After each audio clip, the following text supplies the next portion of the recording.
जय उत्तराखंड मित्रों, आज आपको हाल ही में जारी पार्क विवाद और नेतृत्व क्षमता को लेकर कुछ बताना है, लेकिन उससे पहले आप ये वीडियो देखिए। धीराज सिंह गबरियाल जिलाधिकारी पौड़ी ने अपने आप किसी जनप्रतिनिधि को विश्वास में लिए बिना माननीय मुख्यमंत्री त्रिवेंद्र सिंह रावत जी से इसकी घोषणा कराई कि यहाँ पर हेक्टेयर बिल्डिंग बननी चाहिए। शहर में स्थित दो पार्कों, जिसमें वीरचंद सिंह गढ़वाली पार्क को कंक्रीट का जंगल बनाने और एजेंसी चौक स्थित पार्क में एक ऐसी बिल्डिंग खड़ी करने जो हमेशा बंद ही रहती है और जिससे नगरपालिका को कोई रेवेन्यू प्राप्त नहीं होता।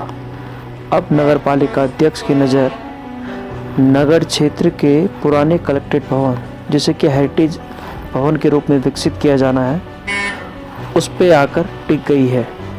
अब आपको यशपाल बेनाम का एक और बयान सुनाते हैं।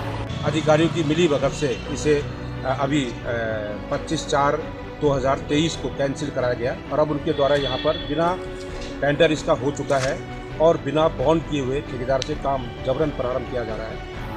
आपने सुना, यशपाल बेनाम ने स्पष्ट कहा है कि अधिकारियों की मिलीभगत से यह कार्य हो रहा है। तो सबसे पहला प्रश्न यही सामने आता है कि अगर नेतृत्व क्षमता मजबूत हो तो क्या ऐसा हो सकता था? और जिस गांधी मैदान में खड़े होकर यशपाल बेनाम इस बात को कह रहे हैं, आप अगर इस पार्क की या इस मैदान की वर्तमान स्थिति को देखेंगे तो आप समझ जाएंगे कि नगर पालिका ने देख रेख की आड़ में किस तरह से इस मैदान को बर्बाद करने का काम किया है।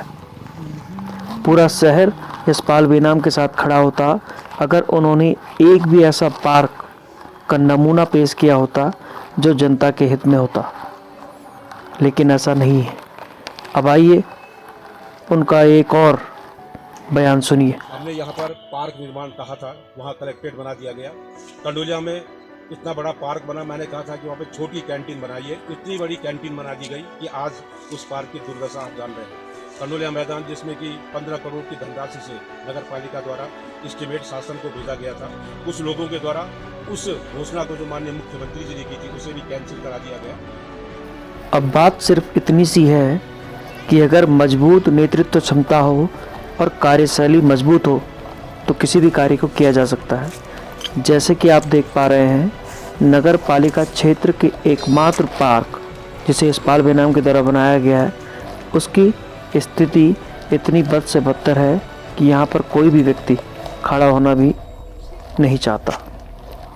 और रही बात उनके वोट बैंक की राजनीति की, तो आप देख सकते हैं किस तरह से पार्किंगों में रेस्टोरेंट और पार्किंगों में ढाबे खोले गए हैं। तो सवाल सिर्फ इतना सा है कि अगर नेतृत्व क्षमता मजबूत हो और इच्छा शक्ति प्रबल हो तो क्या कोई अधिकारी या फिर कोई भी सरकार किसी कार्य को करने से रोक सकती है? लेकिन जिस तरह से यशपाल बेनाम ने पूरे शहर को वोट बैंक की राजनीति की भेंट चढ़ाया है, इससे शहर ही नहीं आम जनता भी त्रस्त है। और अब फैसला जनता को करना है कि क्या सही है और क्या गलत।